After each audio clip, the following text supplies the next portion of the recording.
دنیا کی ساری کامیابیاں سمیٹنے کے بعد بھی مرد اپنی من پسند عورت کے قدموں میں اپنی شکست تسلیم کر ہی لیتا ہے۔ یہ جو تمہیں باہر سے سخت نظر آتے ہیں، اگر تم ان کا اندر دیکھ لو پھر تمہیں ان پہ ترس آ جائے گا۔ اگر کوئی عورت آپ سے آپ کا مرد چرا لے، اسے وہیں رہنے دیں، کیونکہ اصل مرد کبھی چوری نہیں ہوتے۔ محبت میں ناکامی کے بعد لوگ اپنی ہی نفی اور اپنی ذات کی تذلیل میں مصروف ہو جاتے ہیں۔ حوصلہ افزائی کرنا سیکھیے، پریشان تو ساری دنیا کرتی ہے۔ بار بار آنسو صاف کرنے سے بہتر ہے کہ زندگی سے اس کا ہی صفایا کر دیں جو آنسو کا سبب بن رہا ہے۔ ایک دن تم پیچھے مڑ کر دیکھو گے، جن چیزوں کے لیے تم فکر مند تھے وہ تو بہت چھوٹی تھیں اور تم بڑا سمجھتے تھے۔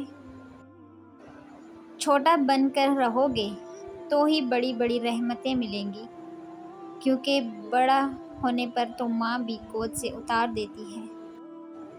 تمہیں پتہ ہے جب ماں نہیں رہتی تو کیا ہوتا ہے؟ خواہ مخواہ بلانے والا نہیں رہتا۔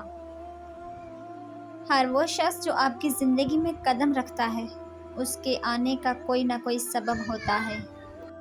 کچھ آپ کو محبت کرنا سکھا دیتے ہیں، کچھ لوگ محبت نبھانا سکھا دیتے ہیں، کچھ صبر کرنا سکھا دیتے ہیں تو کچھ خواب دیکھنا، اور کچھ لوگ انہی خواب کو پورا کرنے کا حوصلہ دے جاتے ہیں۔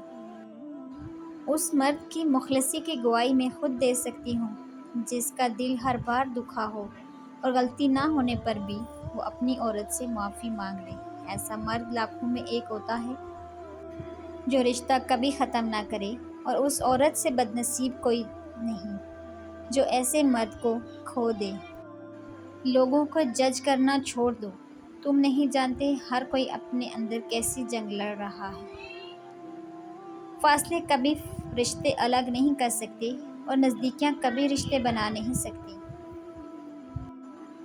کم بولنے والا لڑکا اور زیادہ بولنے والی لڑکی ایک مکمل جوڑی ہوتی ہے۔ مردانگی کی بہترین سطح یہ ہے کہ مرد کی وجہ سے عورت کی آنکھ میں کبھی آنسو نہ آئے۔